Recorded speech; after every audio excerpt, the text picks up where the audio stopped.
வணக்கம் ஜெயன். வளைகுடா நடக்கக்கூடிய இந்த விதத்தில் இந்தியாவுக்கு இருக்கக்கூடிய ஒரு மிகப்பெரிய சேலஞ்ச் என்ன அப்படின்னு பார்த்தீங்கன்னா, ஃபஸ்ட்டு எல்பிஜி, ரெண்டாவது கச்சா எண்ணெய்ன்னு சொல்லக்கூடிய ஆயில். இதில் நம்ம ஃபயர் ஃபைட் பண்ணிகிட்டு இருக்கோம். இது எல்லாத்த விட ரொம்ப முக்கியமான இந்த பிரச்சனைகள்லாம் டெம்பரரி தான், ரொம்ப நாள் இப்படி போக முடியாது.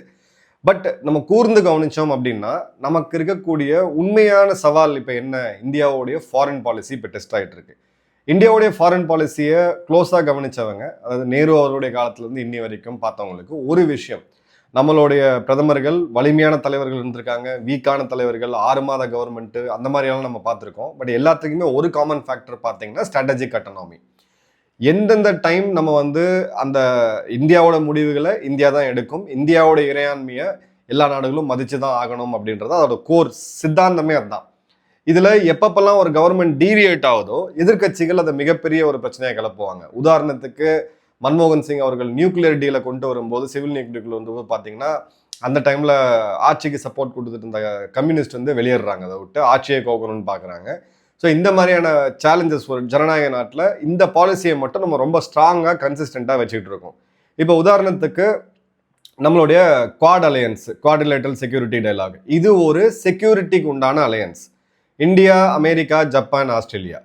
இது மன்மோகன் சிங் அவர்கள் காலத்தில் இருக்கும்போது தூக்கப்பட்டு அப்புறம் டேக் ஆஃப் ஆகாமல் இருந்து பிரதமர் மோடி அவர்கள் வரும்போது பிறகு இது ஒரு பெரிய ஒரு முன்னெடுப்பாக எடுத்துகிட்டு போனாங்க. இப்போதைக்கு அது ஃபோக்கஸில் இல்லை, வேர்ல்டோட ஜியோ பொலிட்டிக்ஸில் அது பெரிய ஃபோக்கஸில் இல்லை. அடுத்தது பார்த்தீங்கன்னா இந்தியாவோட மிக முக்கியமான அலையன்ஸு எஸ்சிஓன்னு சொல்லக்கூடிய ஷாங்காய் கோஆப்ரேஷன் ஆர்கனைசேஷன். இதில் இந்தியா, ரஷ்யா, சைனா, பாகிஸ்தான், இந்தியாவோட 2 எதிரிகளும் இருக்கிறாங்க. கூடவே இந்தியாவோடைய நெருங்கிய நண்பனான சைனாவும் இருக்குது. அடுத்தது பார்த்தீங்கன்னா BRICS, India, Brazil, Russia, China, south Africa. இது பிரிக்ஸை அமெரிக்கர்கள் எப்படி பார்க்குறாங்க, அமெரிக்கா கூட எதிரான ஒரு அலையன்ஸாக அவங்க பார்த்துட்டு இருக்கிறாங்க. அதே அமெரிக்கா கூட நம்ம குவாட் அலையன்ஸில் சைனாவுக்கு எதிராக இருக்கிறோம். அதே சைனா கூட நம்ம பிரிக்ஸ்லையும் இருக்கிறோம், ஷாங்காய் கோஆப்ரேஷன் ஆர்கனைசேஷன் சொல்லக்கூடிய எஸ்சிஓலையும் இருக்கிறோம். அப்புறம் பார்த்தீங்கன்னா I2U2 அப்படின்ற இந்த grouping, India, Israel, UAE, USA. இந்த குரூப்பிங்கில் பார்த்தீங்க அப்படின்னா அதாவது அமெரிக்காவோடைய வெஸ்டர்ன் பிளாக்ல ஸ்ட்ராங்காக நம்ம ஒரு மிக முக்கியமான பங்கு வகிக்கிற மாதிரி நமக்கு தெரியும். அதே மாதிரி பார்த்தீங்க அப்படின்னா ஈரானோட நேரடி உறவு, அதே மாதிரி UAE, Qatar, Kuwait, Bahrain, Oman மற்றும் சவுதியோடைய இந்த நாடுகளுடைய தனிப்பட்ட உறவு. ஸோ இந்த இடத்துல பார்த்தீங்க அப்படின்னா ஒரு வட்டமாக போட்டு, நம்ம வென் டயக்ராம்னு சின்ன வயசுல மேக்ஸில் போட்டிருப்போம், அதே மாதிரி ஒரு வென் டயக்ராம் போட்டு பார்த்தோம்னா ஒன்றுக்கு ஒன்று கிறிஸ்கிராஸ் ஆகும். இப்போ இந்தியா பிரிக்ஸில் இருக்கும்போது அமெரிக்கா அது பிரிக்ஸ் எனக்கு எதிரானது அப்படின்னு பார்க்குது, சைனா எனக்கு ஆதரவானது அப்படின்னு பார்க்குது. அதே குவாட் எடுத்தீங்க அப்படின்னா சைனாவுக்கு எதிராக நம்ம நிற்கிறோம். அதே எஸ்சிஓவில் எடுத்தோம் அப்படின்னு பார்த்தீங்கன்னா ஒரு சதர்ன் பிளாக்கோடைய வெஸ்ட் வர்சஸ் ஈஸ்ட் அப்படின்ற மாதிரி ஒரு அண்டர்ஸ்டாண்டிங் வரும். இப்போ U2I2 எடுத்தீங்க அப்படின்னா நம்ம கம்ப்ளீட்டாக இந்த துருக்கி, பாகிஸ்தான், சவுதி, கத்தார் இவங்களுக்கு எதிரான ஒரு அலையன்ஸாக அதில் தெரியும். பட் ஈரான் கூட நமக்கு நல்ல உறவு இருக்குது. இப்போது உக்ரைன் ரஷ்யா போரில் நம்ம ஸ்டாண்ட் எடுக்கலை, உக்ரைனுக்கு ஆதரவான ஸ்டாண்ட் எடுக்கணும்னு சொல்லி பெரிய பெரிய அழுத்தம்லாம் கொடுத்தாங்க.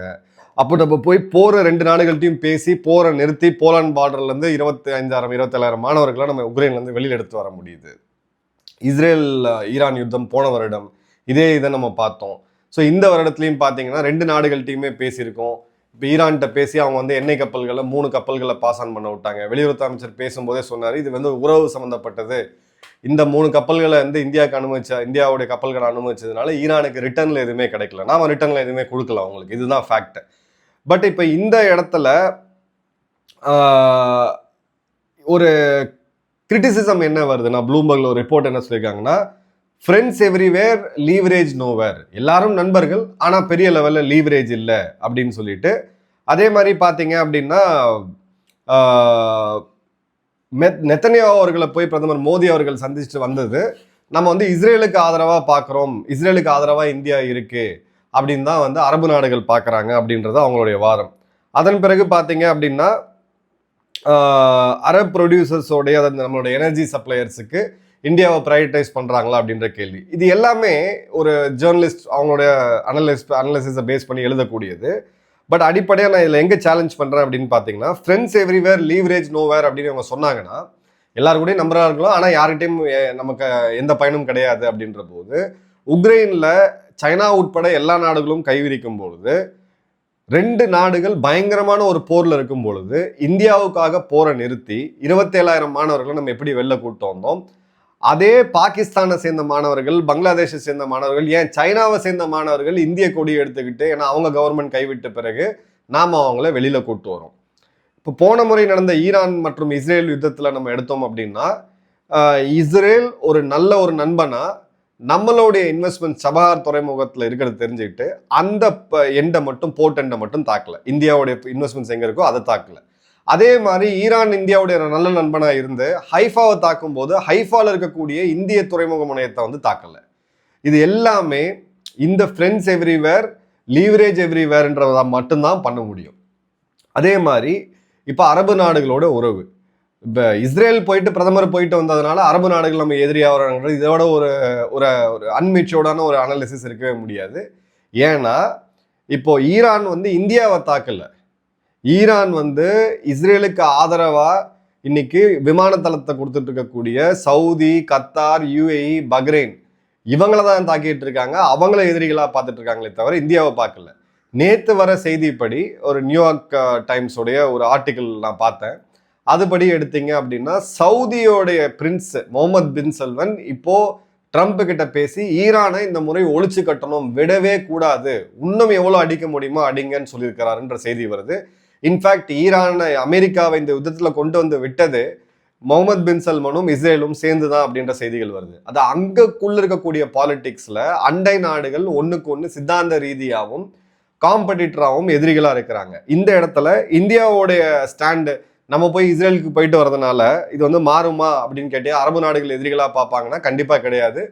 இப்போ இந்தியா கிட்ட அவங்க தொடர்ந்து பேசிக்கிட்டு இருக்காங்க. இந்தியாவுடைய L-70 கண்ணை நம்ம எப்படி மாடிஃபை பண்ணி இந்த ட்ரோன் தாக்குதலை முறியடிச்சுன்னு பார்த்துட்டு இந்தியா கிட்ட உதவி வேணும் அப்படின்னு சொல்லி அவங்க கேட்டுட்டு இருக்கிறாங்க.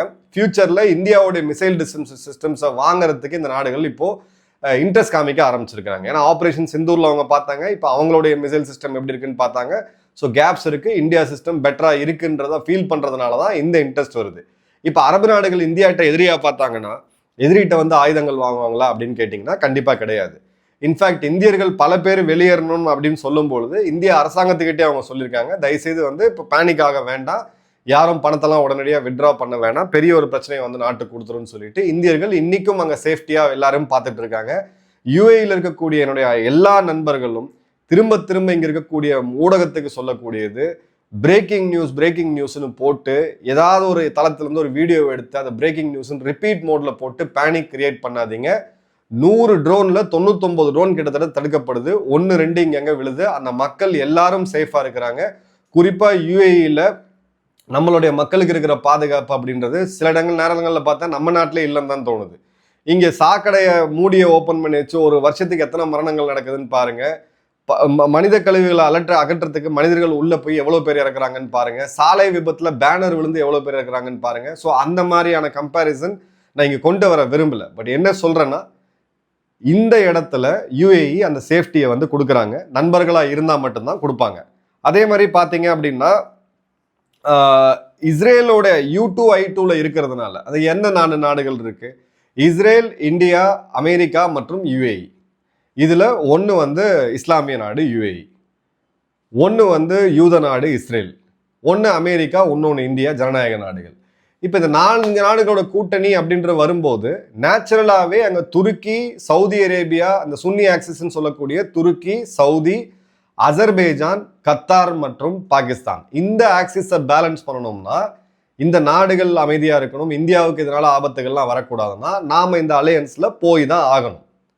ஏன்னா இதை பேஸ் பண்ணி தான் நம்மளுடைய பொருளாதாரத்தை வளர்த்தெடுக்க வேண்டிய கட்டாயம் நமக்கு இருக்குது. அதே மாதிரி பார்த்தீங்கன்னா பிரிக்ஸ்ல வந்து BRICSல ஐ தான் சென்டர். ஸோ பிரிக்ஸை பொறுத்த வரைக்கும் யார் வந்து இதை முன்னெடுக்கிறாங்க அப்படின்னு பார்க்கும்போது சைனா முன்னெடுக்கிறாங்க.